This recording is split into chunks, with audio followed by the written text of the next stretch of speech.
Kita, Bapak Ibu, kalau sudah belajar bab rohani, kita ingin masuk surga bukan karena surganya, tapi karena di surga kita ketemu dengan baginda Nabi Muhammad SAW. Kita ingin masuk surga karena di puncak surga yang bernama Al-Firdaus nanti diizinkan memandang Allah Subhanahu wa taala. Kalau bukan karena itu, kalau cuma karena beristrikan 70 sekian, makan minum yang banyak, kamar cukup di dunia, orang bisa punya pasangan di dunia. Saya dengar ada seorang tua di sesepuh di Bangka punya istri 70.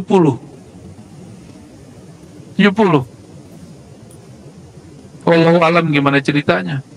Ya, saya dengar ada seorang wali yang aneh di Jambi sudah meninggal, punya istri 99. Ya mungkin dia 4 atau gimana saya nggak tahu. Tapi banyak sekali. Ini kalau cuma sekedar mendapatkan pasangan di dunia boleh. Dengan cara yang tentu sudah ditentukan. Tapi kita masuk surga bukan untuk itu. Kalau cuma surga itu surga syahwat, di sini ada, ya. Kita masuk surga karena bertemu Nabi Muhammad Sallallahu Alaihi Wasallam. Di sini saya ingin luruskan orang yang belajar tasawuf tapi nggak belajar akidah dengan baik. Apa kata kawan kita yang belajar tasawuf tapi tidak belajar akidah? Gak usah harap-harap surga. Maksudnya apa? Gak ada, surga gak ada. Langsung ke Allah.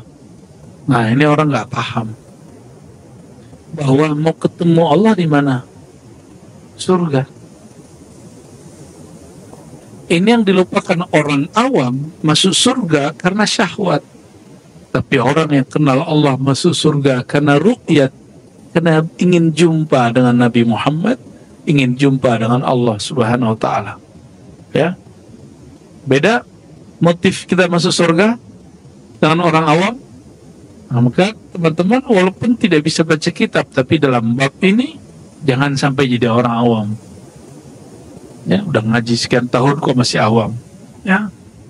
Dan jangan ngomong gini, saya mu'alaf. Kapan mu'alafnya? 13 tahun lalu. Ya. Saya mu'alaf, kapan mu'alafnya? Tahun 86. Sama lahirnya sama saya berarti itu. Enggak begitu orang menyebut dirinya. Mu'alaf itu kemarin kita masuk Islam, baru kita sebut kita mu'alaf. Ya. Mohon maaf kalau ada yang mu'alaf. Tinggalkan istilah itu, katakan saya muslim, pembelajar. Ya. Dari Ka'ab bin Ujrah, beliau mengisahkan kharaja alaina Rasulullah SAW wa nahnu 7 nafar. Satu kali Nabi lagi keluar ke tempat kami nongkrong. Ma'ajalasakum, Nabi nanya, apa yang buat kamu nongkrong di sini? Ya. Lalu para sahabat menjawab, jalasna nantazir as-salah. Wahai baginda Rasulullah, kami duduk di sini untuk menunggu sholat. Kami nongkrong, bukan sekedar nongkrong, tapi kami duduk ini nunggu waktu sholat. Fa'aramma ay sakata qalilan. Lalu Nabi terdiam sejenak, semua aqbala alaina, lalu menghadap kepada Nabi. Faqala, hal tadruna ma yaqulu rabbukum. Ternyata Nabi keluar dari kamarnya sekedar menemui sahabat karena mendengar Allah berkalam. Apa yang didengar oleh Nabi Muhammad SAW, ya? Ya. Nabi nanya dulu, kamu tahu nggak Allah berbicara apa tentang kamu? Lalu kami jawab, la, fa inna rabbakum yaqul, Allah berkalam, man shalla salata li waqtiha wa hafaza 'alaiha wa lam yudayyi'ha istighfafan bihaqqiha falau 'alaihi ahadun an udkhilahul jannah. Siapa yang menunaikan salat dan menjaga waktunya tepat waktu, falahu 'alaihi ahadun, maka dia telah mengambil janjiku, dia pasti masuk surga. Sudah begitu belum sama sholat? Belum ya? Berarti belum tahu sholat itu ngapain. Sholat tuh taunya cuma niat, takbir, Fatihah, sampai ujungnya Assalamualaikum. Itu ngapain itu? Orang sholat tuh ngapain? Niat, takbir, Fatihah, itu ngapain namanya? Baca-baca ya, baca hafalannya. Hafalannya dikit juga paling kuliah kulhu, alakumut takatsur, lam nasyrah. Enggak juga kita setoran hafalan. Ngapain sholat itu? Apa yang dilakukan seorang di dalam sholatnya? Maka kita loncat sedikit ya, di halaman 63 bagian bawah. Anna salata silatul abdi bi rabbih tarfa'ul hujuba bainal musalli wa baina rabbih azza wa jalla. Salat itu silat. Kata silat diambil dari ini. Yang bikin silat kan kiai di Sumatera, di Jawa bikin namanya nyambung hati dengan Allah, lalu diturunkan dalam bentuk gerak, jurus, dan kuda-kuda. Disebut silat. Maka silat itu ada silat yang cuma jurus, zahir, ada yang silat hakiki, yaitu terhubungnya gerak hati kepada Allah. Sehingga dia mengatakan, la fa'ila illallah, tiada gerakku kecuali digerakkan Allah. Itu baru namanya pesilat sejati. Jadi, ini mohon maaf, saya tidak mau menggurui para jawara, tapi kalau ada di antara antum ini jawara, ente belum jawara kalau belum fana dalam fi'il perbuatannya Allah, belum mengatakan, belum merasakan gerakku ini adalah geraknya Allah. Tiadalah gerakku kecuali digerakkan Allah.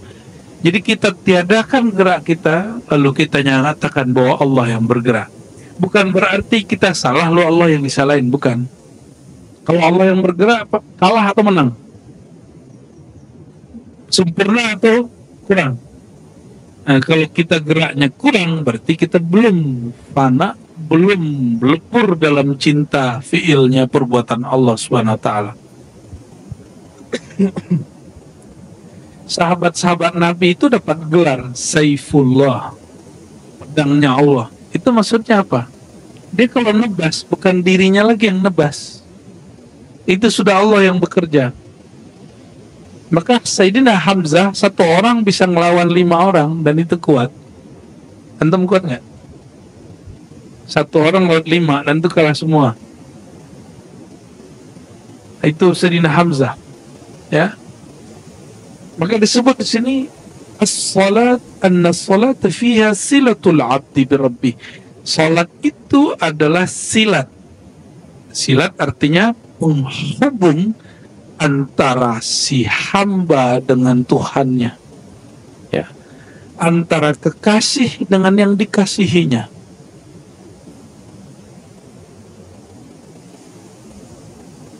Tarfa'ul hujuba bainal musalli. Nah, kenapa sholat itu kemudian dimulai tangannya diangkat? Itu namanya proses mengangkat hijab. Penghalang antara kita dan Allah itu apa? Kita merasa diri kita besar. Maka sholat itu dimulai dengan lafaz Allahu Akbar. Jadi kecilkan diri, barulah terasa besarnya Allah. Di situ seseorang hamba baru sah namanya bertawajuh, menghadapkan dirinya kepada Allah Subhanahu wa ta'ala. Maka ada satu hadis, innal abda idza qama fis shalah futtihat lahul jinan. Seorang hamba kalau sholat, itu kalau azan yang dibuka pintu langit, kalau sholat yang dibuka pintu surga. Lebih canggih mana? Maka banyak ulama berdebat dulu, lebih afdal muazzin atau imam? Jawabannya ini, muazzin membuat langit terbuka, kalau imam takbir dia membuat surga terbuka. Jadi lebih tinggi mana? Tetap lebih tinggi imam. Berarti imam sembarangan orang enggak? Enggak. Kata Al-Habib Abdullah Al-Haddad, ya, dalam Tasbitul Fuad, ya meskipun di antara anak-anak kami, remaja kami banyak yang hafiz Quran, tapi kami tidak yuqaddimuhu fis shalah, tidak menjadikan dia imam. Kenapa? Yang imam mesti yang kenal Allah, bukan orang yang hafal kalam Allah. Kenal Allah, bukan hafal. Kalau cuma hafal, burung beo bisa. YouTube juga hafal. YouTube 30 juz ada nggak? Ada, Pak. Orangnya kenal, bukan tua. Sorry, jangan sok-sokan sok tua. Emang antum kalau tua terus berhak jadi imam? Tua-tuaan lah.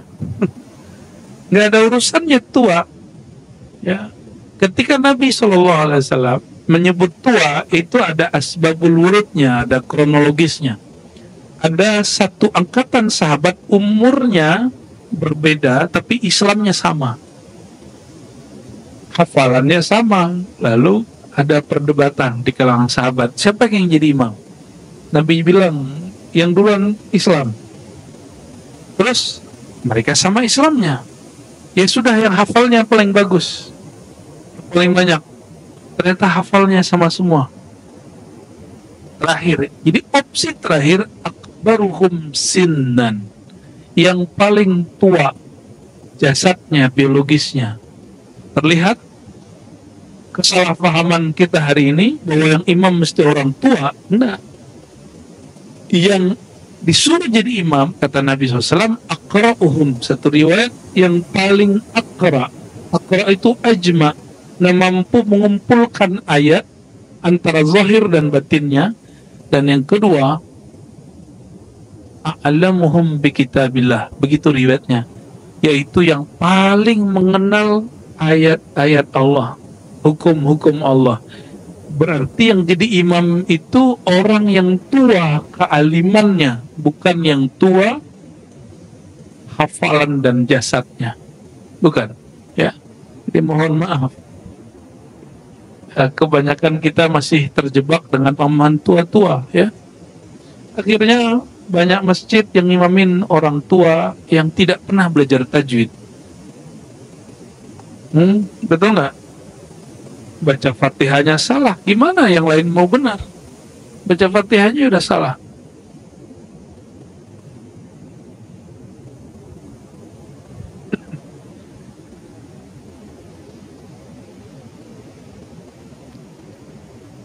Yang sering sholat di awal waktu banyak nggak?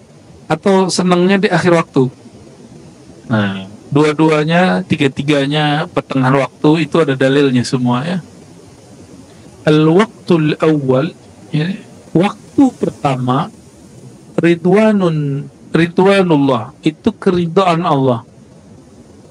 Wal akhir afullah, orang yang sholatnya agak di akhir, insya Allah masih dapat maaf dari Allah. Ya, pilih mana? Dapat ridho atau maaf? Beda nggak? Orang yang diridhoi, mau dia apa dikasih. Kalau orang yang dimaafkan, tunggu dulu. Apa yang dia mau, belum tentu diridhoi oleh Allah Subhanahu wa Ta'ala.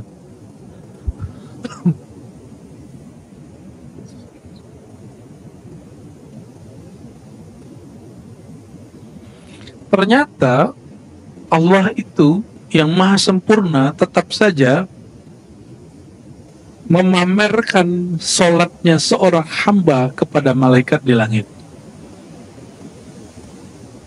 Ya, ada satu riwayat di sini, masih halaman 63, ya. Dari Sayyidina Abu Hurairah radhiyallahu ta'ala anhu, Nabi sallallahu alaihi wasallam bersabda, "Yata'aqabuna fikum", bergantian kepada kamu para malaikat, yaitu malaikatun bil lail wala malaikatun bin nahar, yaitu malaikat siang dan malam. Itu malaikat yang datang tadi malam, itu dia naik ke atas, dan ke atas lamanya 500 tahun. Jadi dia nggak turun-turun lagi tuh. Makanya subuh tadi disebut masyhuda, ya. bacaan subuh tadi itu disaksikan. Siapa yang menyaksikan? Para malaikat yang perjalanannya 500 tahun turun, nunggu kita sehari, lalu 500 tahun naik. Lama atau sebentar itu?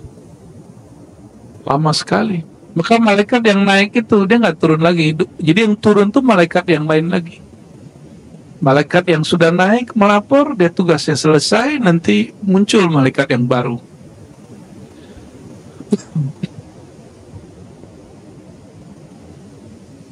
Kalau anak manusia, jadi ada bayi lahir, itu setan lahir, Pak. Tapi tenang, Allah ciptakan juga di saat yang sama malaikat. Bahkan tidak hanya itu lahir jasad. Kelahiran kolbu, kelahiran batiniah sang diri itu lahir kembali, itu Allah ciptakan malaikat rahmat di situ. Yang tak terhingga jumlahnya, ya. Yajtami'una fi salati subhi wa salati al-asr. Kapan malaikat muta'aqibah yang shift pagi sore itu mereka berkumpul? Jadi mereka yang mau balik itu baliknya sore, yang sudah datang nyampainya asar. Jadi waktu asar nanti dan waktu subuh. Jadi subuh itu ada yang turun juga, ada yang naik. Itu mereka ketemu. Jadi yaltaquna fi zamanain, mereka ketemu di dua waktu, subuh dan asar. Maka orang-orang yang kumpul, yang bangun di jam-jam itu, nama dia tidaklah masyhur di bumi, tapi nama dia masyhur di langit. Jadi mau viral di langit? Mau viral di langit? Hidupkan subuh dan asar, ya. Yang paling berat itu asar, bukan subuh. Asar itu masa kita capek pulang kerja. Kalau subuh kita segar, bangun tidur segar, ya. Kecuali antum sama aja, ya. Ada yang sama aja, ya. Berarti emang lagi sholat tuh masih beban. Sholat itu belum menjadi hadiah, ya.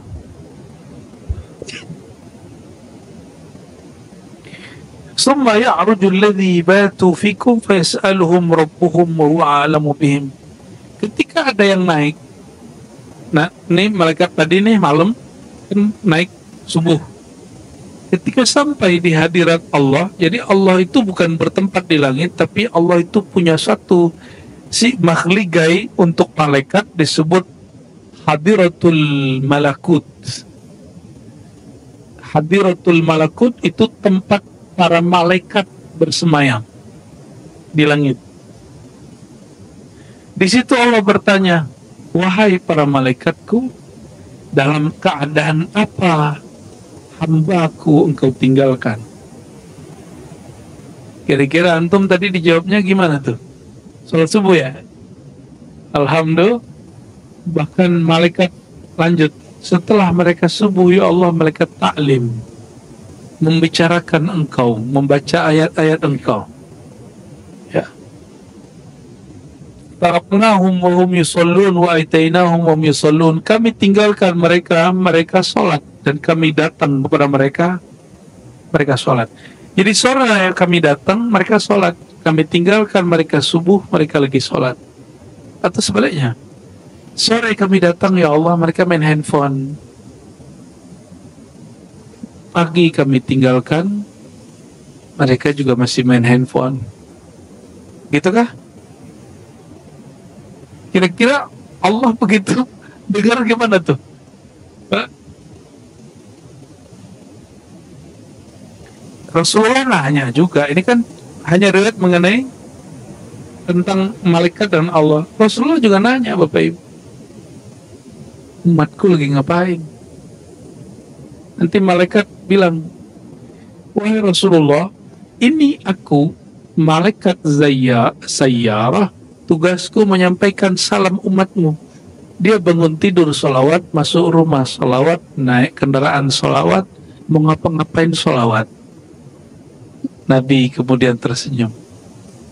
Itu malaikat, namanya malaikat sayyarah.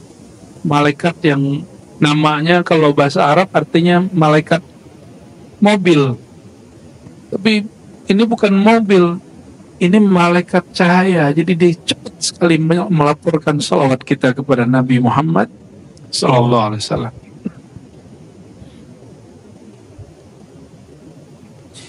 Bapak saudara saudariku yang bukan Allah, kalau kita kerja di satu institusi, kita punya atasan. Senang nggak cari perhatian atasan? Ya, ingin berbuat, lalu program yang berhasil itu dianggap sebagai keberhasilan kita. Benar nggak? Betul? Ya, yang pernah kerja lah. Atau ini pada pengangguran semua? Atau pada ngantuk semua ini? Kita ingin cari perhatian orang di atas kita. Nggak usah jauh-jauh anak kecil, anak-anak. Dia mau bikin sesuatu, dia ingin nunjukin loh ke orang tuanya. Mah gitu, nunjukin kan? Nah, si bapak ibunya sibuk nonton sama main handphone. Rasanya nggak asik ketika nggak diperhatikan. Tapi ternyata Allah Maha memperhatikan. Dan ini, Allah itu selalu nanya, padahal wa huwa a'lam, sedangkan dia Maha tahu. Jadi Allah itu Maha tahu tapi masih nanya. Jadi tugas malaikat melaporkan walaupun Allah sudah tahu jawabannya. Ya.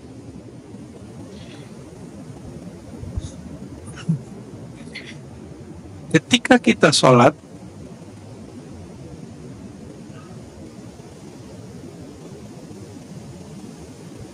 maka rohani orang itu justru melewati hadrahnya malaikat.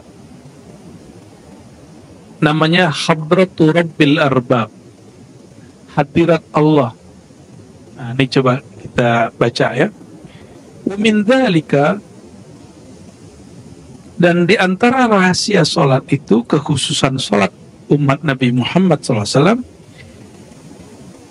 fiha al-iqtirabu min hadrati rabbil arbab. Ini perhatikan, melihat sesuatu dengan dekat dengan sesuatu itu beda nggak? Melihat, mungkin Bapak Ibu senang seorang artis atau tokoh politik misalnya, melihat dia dengan mendekat kepadanya beda nggak? Beda? Ya. Itu kenapa kita kalau ketemu guru kita, orang-orang yang kita suka, artis yang kita idolakan, kita nggak hanya pengen lihat dia. Setelah melihat, kita ingin abadikan dengan berfoto. Bid'ah zaman now, ya, yang tidak pernah ada di zaman Rasulullah SAW. Ya, sahabat ada nggak begitu? Rasulullah nggak ada ya.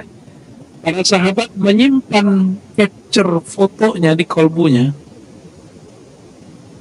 disimpannya di kolbunya, disimpan di dalam khayalnya. Maka kemanapun Sayyidina Abu Hurairah memandang, yang dia pertama lihat itu nur Nabi Muhammad SAW. Itu Abu Hurairah. Dia mau makan, mau minum, yang terbayang Nabi dulu. Dia teringat gimana cara Nabi makan. Gitu. Nah, Sayyidina Abu Hurairah ya, meriwayatkan bahwa Rasulullah SAW bersabda, ini hadis riwayat Imam Muslim, aqrabu ma yakunul abdu min rabbih azza wa jal wa huwa sajidun. Aqrabu ma yakunul abdu bi rabbih azza wa jalla wa huwa sajidun. Sedekat-dekat hamba kepada Allah itu dia di dalam sholat, dan sholat itu ada lagi yang lebih dekat, yaitu sujudnya. Maka ada ayat di surat Al-Alaq ayat 19, ujung Iqra ujungnya apa? Wasjud waqtarib.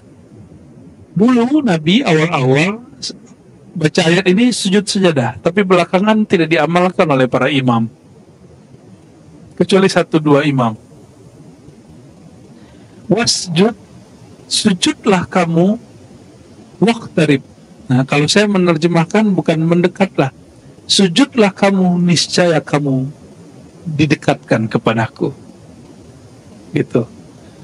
Dan lagi-lagi Bapak Ibu, kenapa sujud itu terdekat? Seandainya Allah itu di langit, di aras, maka orang yang di gunung lebih dekat daripada kita. Jadi yang tinggal di apartemen lantai 30 itu lebih dekat kepada Allah. Betul nggak? Itu perkataan Ibnu Taimiyah yang paling aneh, yang digelari Syekhul Islam mengatakan itu. Maka ulama di zamannya kemudian menyidang beliau, lalu jawabannya nggak memuaskan, akhirnya masuk penjara. Apa kata Ibnu Taimiyah? Orang yang sholat di atas gunung itu lebih dekat kepada Allah daripada yang sholat di bawah gunung. Itu ada pada kitabnya. Aneh gak tuh? Berarti dia terjebak kepada Allah materi. Allah itu bertempat di suatu tempat, berarah. Ya, semoga Allah mengampuni Ibnu Taimiyah dan mengampuni pengikut-pengikutnya. Dosa kemudian kita bilang, oh mereka gak Islam, gak. Mereka keliru dalam menginterpretasikan ayat-ayat tentang istawa, tentang Allah bersemayam. Tapi kalau Bapak Ibu ketemu saya 2018, 19, oh itu jadi bahan olok-olokan kita itu. Ya, hari gini Allah di langit, nah itu gitu jadinya ya. Kalau sekarang kita nggak begitu, kita malah mikir, ya Allah, sampai segitunya kekeliruan menafsirkan ayat itu berefek kepada seorang yang namanya Imam Ibnu Taimiyah. Selevel Ibnu Taimiyah bisa terjebak kepada mematerikan Allah, apalagi pengikutnya. Jalan keluarnya bukan untuk buat debat terbuka dengan Wahabi, enggak. Jalan keluarnya kita memohon ampun untuk diri kita dan untuk mereka. Jangan-jangan selama ini kita bermuamalah dengan mereka tidak benar juga. Ya, meskipun depan masjid itu Habib sudah ada tulisan Masjid Ahlus Sunnah wal Jamaah, tapi bukan berarti Wahabi nggak boleh sholat di sini toh. Syiah nggak, bukan, ya, tetap boleh sholat. Ini hanya menyebutkan manhaj masjid ini apa, gitu. Dan itu keberanian yang mesti ada di banyak masjid, karena banyak masjid di Jakarta sudah hilang, bangunannya masih ada, bangunannya masih bagus, masjidnya udah hilang, paham nggak? Masjidnya dicolong, Pak. Fa'akthir doa, karena posisi paling dekat hamba dengan Allah itu sujud. Jadi kalau sujud jangan cepat-cepat. Fa'akthiru ad-doa, banyak-banyaklah menyeru Allah, memanggil Allah. Terutama kalau sholat sendiri. Kalau jadi imam nggak usah juga lama-lama, ya nanti jamaahnya pingsan. Ya kalau lama-lama kepala di bawah bisa pingsan ya, karena darahnya ke bawah semua toh. Ya, darah ini mesti ngalir ke otak, tapi nggak boleh berlebihan. Kecuali mau jadi atlet, kepalanya di bawah, kakinya di atas. Baik. Wa inna ma kana fi sujud qurbun khas lima fihi min mahdhi dhullil ubudiyah li maqami izzatir rububiyah. Kenapa sujud itu paling dekat? Karena di saat itu si hamba menghinakan dirinya sehina-hinanya, meniadakan dirinya setiada-tiadanya.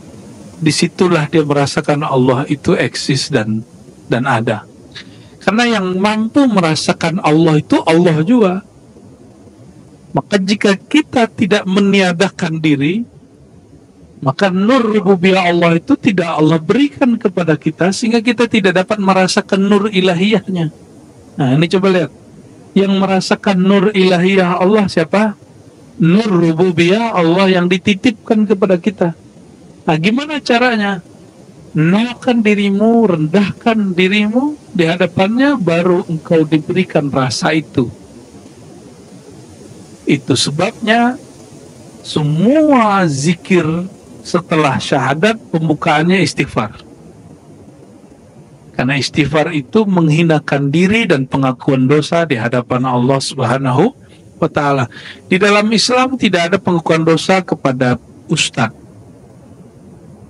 Ya, tidak ada namanya pengakuan dosa kepada kiai. Meskipun di agama lain ada, itu urusan mereka. Di kita pengakuan dosa hanya kepada Allah Subhanahu wa ta'ala. Wa min dzalik, di antara kelebihan sholat yang ada pada umat Nabi Muhammad SAW, kalau tadi dekat, orang kalau dekat, apa yang bisa terjadi setelah itu? Bukan selfie, bukan foto. Apa yang terjadi kalau orang dekat? Bisa menyapa. Tidak hanya menyapa, bisa berdialog. Bisa berdialog. Kalau sudah dekat, bisa berdialog. Karena Allah itu tidak fisik, maka yang dapat berkoneksi dengan Allah itu nur rububiyah yang Allah tiupkan ke dalam diri kita, namanya ruh. Tapi ruh itu bukan Tuhan. Ruh itu dia pengejawantahan sifat-sifat Allah yang ada pada ruh. Makanya janin itu gak bisa melihat sampai ruh ditiup. Berarti ruh ini itu yang melihat. Orang meninggal, mata masih ada nggak? Kenapa dia nggak bisa lihat? Karena rohnya sudah dicabut. Jadi sebenarnya yang melihat bukan mata ini, bukan telinga ini. Jadi walaupun secara fisik Bapak Ibu tubuh ini yang datang, tapi yang menyuruh datang bukan tubuh ini. Yang lagi dengar bukan telinga itu yang sedang mendengar ruh. Itulah sir rububiyahnya Allah. Tapi ingat, ini akidah Ahlussunnah yang menjadi panduan orang bertasawuf. Tapi banyak orang lupa di sini. Kekeliruan dalam belajar ilmu hakikat, ya, keracunan hakikat namanya. Ada satu ungkapan, ana sirullah wa huwa sirri, ya, wa ana sirrul insan, ya. Manusia itu sir aku, sir Allah, sedangkan aku sirnya manusia. Coba perhatikan, Allah menyebut aku rahasianya manusia, manusia rahasia aku. Kalimatnya bukan aku adalah insan, bukan. Kalimatnya apa? Aku rahasianya insan, bukan insan. Aku rahasia manusia, bukan manusia. Manusia rahasiaku, bukan manusia adalah aku. Hati-hati yang belajar ilmu tasawuf hari ini, orang lewat YouTube banyak sekali. Tapi ternyata si ustadznya nggak ngerti bahasa Arab. Bisa nulis bahasa Arab tapi salah-salah. Dan menerjemah bahasa Arabnya keliru. Akhirnya berhakikat tentang Allahnya keliru. Dan ini sudah mulai kita lihat hari ini banyak sekali, ya. Nauzubillah min dzalik. Jadi kalau sudah dekat bisa menyapa, bisa bersalaman kalau kita ketemu orang fisik. Kalau ke Allah, jangan dikira Allah itu galak. Yang kita bayangkan Allah galak, benar. Yang antum bayangkan selalu Allah itu pengancam neraka, suka marah-marah kalau nggak sholat. Selalu itu yang diajarin sama orang tua. Ya, ini banyak orang tua yang hadir pagi ini. Tolong ajarkan anak bukan lagi Allah yang maha mengancam, tapi Allah yang maha rahman, maha rahim. Coba lihat, semua surat dimulai dengan Bismillahirrahmanirrahim kecuali satu, surat Bara'ah Taubah, ditutup tetap dengan wabil mu'minina ra'ufun rahim. Lalu karena Allah begitu, kenapa kita nggak meniru yang itu? Kenapa anak-anak yang kemudian kita dulu pernah anak-anak, apa-apa kemudian diancam? Hasilnya beragama itu takut dan tegang. Betul ya? Dan hasilnya lagi apa? Khotbah-khotbah isinya menegangkan semua. Ya. Padahal khotbah kajian itu harusnya syahdu di dalam kolbu. Karena itu membuat kita bisa terkondisikan kepada Allah Subhanahu wa ta'ala. Maka saya nggak sedih Bapak Ibu kalau Bapak Ibu lapor, saya kalau nggak bisa tidur terus sudah ini pengajian Buya gitu. Saya nggak sedih Pak, saya malah senang. Oh berarti Allah izinkan kajian saya, mungkin suara yang Allah berikan ini suara dari Allah, bukan dari ciptaan Bapak Ibu saya. ilmunya ilmu milik Allah, bukan ilmu saya. Allah izinkan mengantarkan tidur seseorang. Seandainya orang itu mati lagi tidur, dia mati dalam ilmu Allah Subhanahu wa Ta'ala. Dan dalam ilmu psikologi, orang nggak bisa tidur kecuali gelombang otaknya mulai tenang. Semoga Allah jadikan suara ini menenangkan ya. Tapi jangan tidur di depan saya.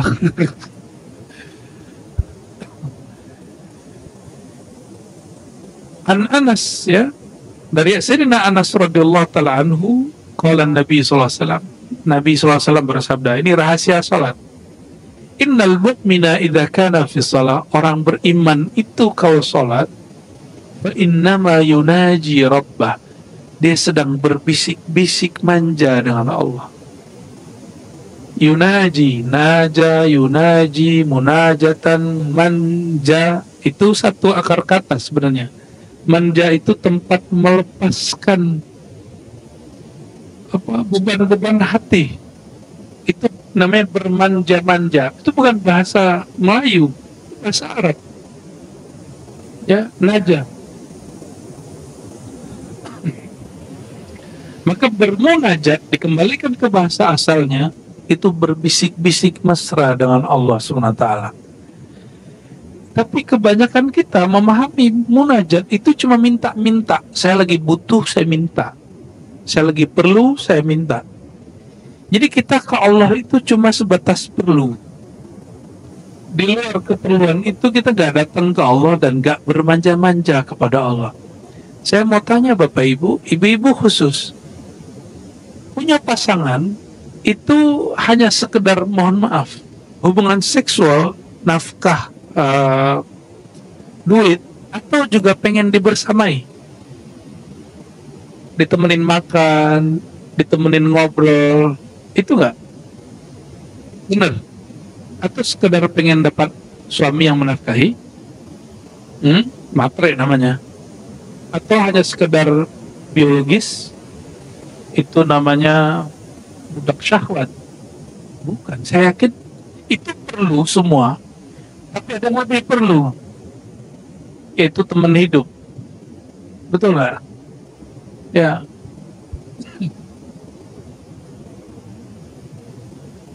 Teman ngobrol gitu, ya. Fala yabzuqanna baina yadayhi wala an yamini. Meskipun Allah tidak fisik, tapi kalau salat menghadapnya ke mana? Ke depan. Maka sebagai adab simbolis, orang Arab dulu itu kalau mereka meludah, itu meludahnya di masjid. Sekarang ada yang berani meludah di masjid? Enggak. Mereka meludah di masjid, Pak. Mereka meludah ke depan, gitu. Jadi Nabi itu sering kerja bakti sekedar bersihin ludah Arab Badui di tembok masjid. Itu kerja Nabi itu.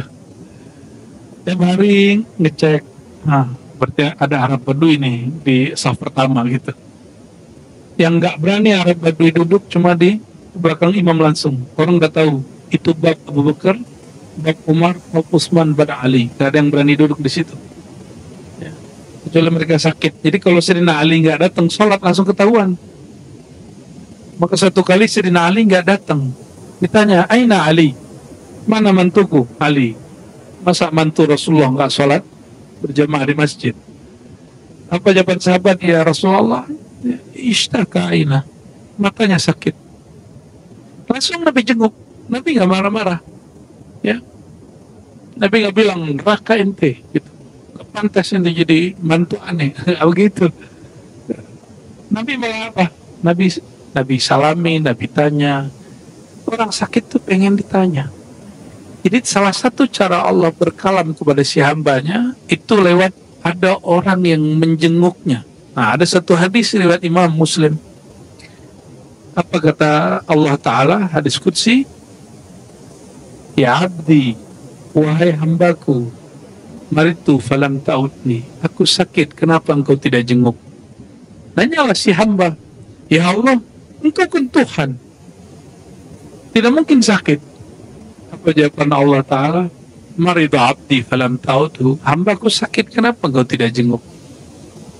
Jadi menjenguk si hamba yang sakit itu menumbuhkan ada perasaan empati, nggak hanya simpati. Betul nggak?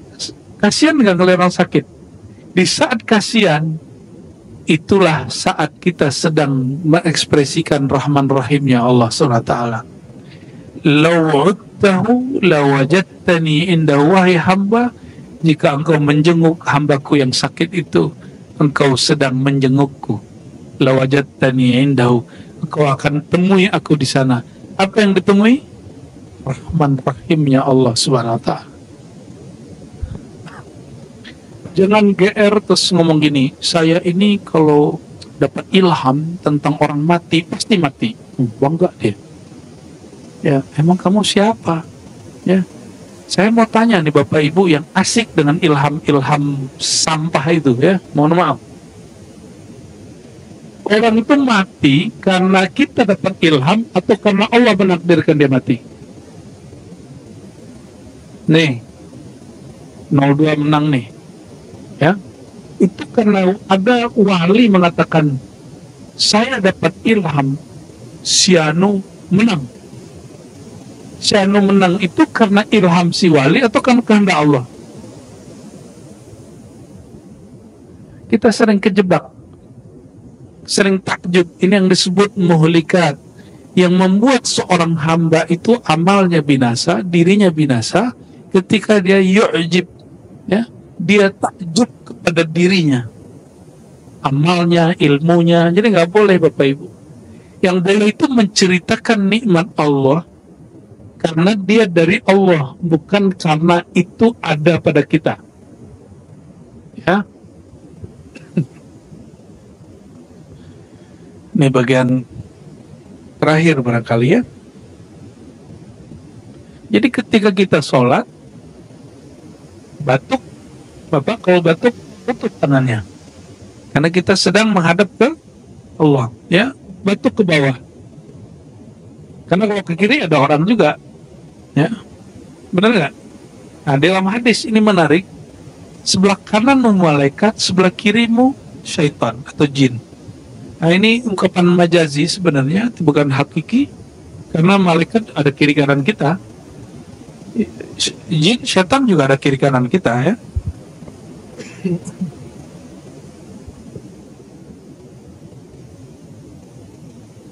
Nah, sebagai penutupnya apa?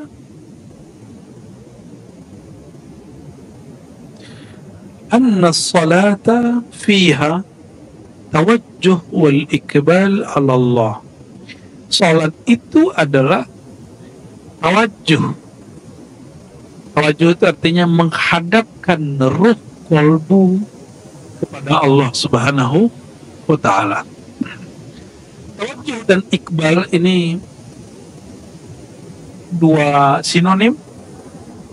Kita sering menyebut, kasih nama orang Iqbal, ya, tapi nggak ada kan nama orang Tawajjuh. Ada nama orang Tawajjuh nggak ada, ya. Tapi sering kita dengar nama orang Muhammad Iqbal. Itu nama filosof di Pakistan, ya, filosof Muslim. Jadi Iqbal itu hati menghadap kepada Allah. Lawan dari tawajjuh dan Iqbal itu adalah i'rad wal idbar. Al-i'rad wal idbar, berpalingnya hati kepada Allah dari Allah menghadap dunia.